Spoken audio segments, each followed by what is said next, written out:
Is this the world you recognize? Isn't the real problem that quite a lot of men, and also young men, are struggling to deal with the fact that women now are more in control of their lives than earlier?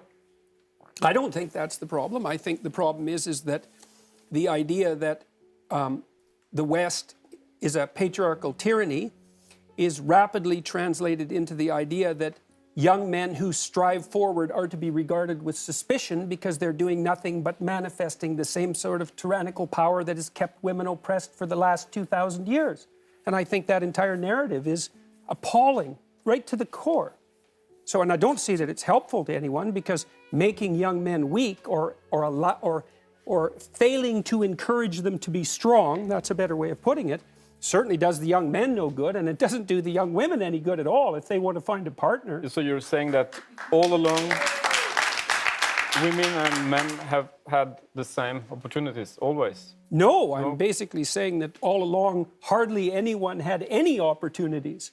I mean, if you look at the history of the world, things really started to shift in about 1895, but before 1895, the typical person in the West lived on less than $1 a day in today's money, which is about 2/3 the UN cutoff for abject poverty by today's standards. And so what happened through most of the history of the world is that men and women struggled mightily together, sometimes at each other's throats, but mostly cooperatively, to keep the wolf from the door and the tyrant at bay. Life was very, very, very, very difficult.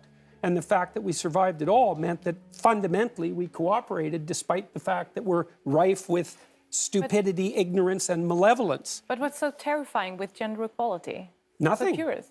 Except when people gerrymander the data.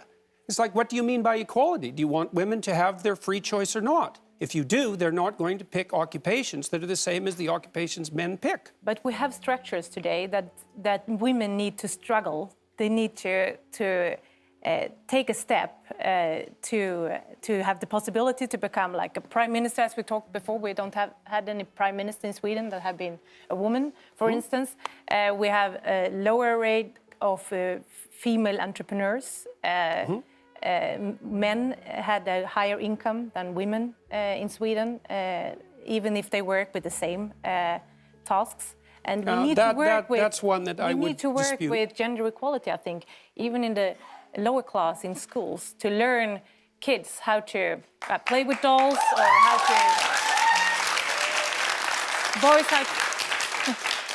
We need to. I think we need to learn boys to be more sensitive, but also young girls to become more self-confident.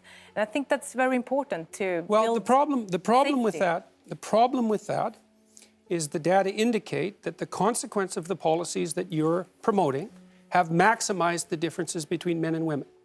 So that isn't what it's doing. Now, that isn't to say that the movement towards egalitarianism is necessarily a bad thing, but a tremendous amount of that's being driven not by social policy, but by technology. I mean, you know, the narrative that we're fed now is that up until 1960, when the enlightened feminists developed their egalitarian doctrines, men had kept women down, and they finally rose. And the truth of the matter is that from about 1895 onward, there was a series of technological revolutions that were extraordinarily powerful in their impact, that allowed women to step forward free of many of the burdens that had kept them back in the past. Birth control being one of them, but only one.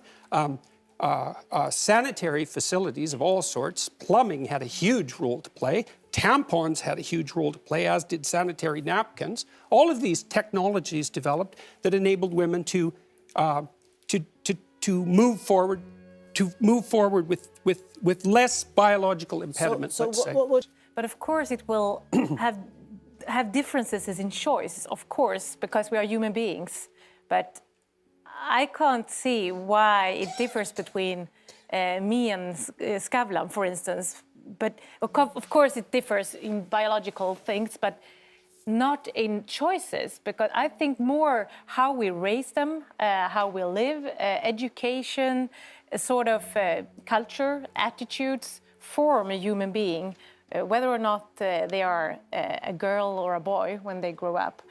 And if I raise my daughter to become a leader, to be self-confident, to have a high education, for instance, I think she will have a good platform to become a civil engineer, to become a CEO of a company, or to become a nurse. Well, that is what people who think that the differences between people who are primarily culturally constructed believe, but it's not what the evidence suggests. Okay, we don't agree on that. Yes, the other thing I should say about this, what's necessary to understand about this is not a contentious issue among informed scientists. We've known this for 25 years. And so, and it's a perverse effect. No one expected it.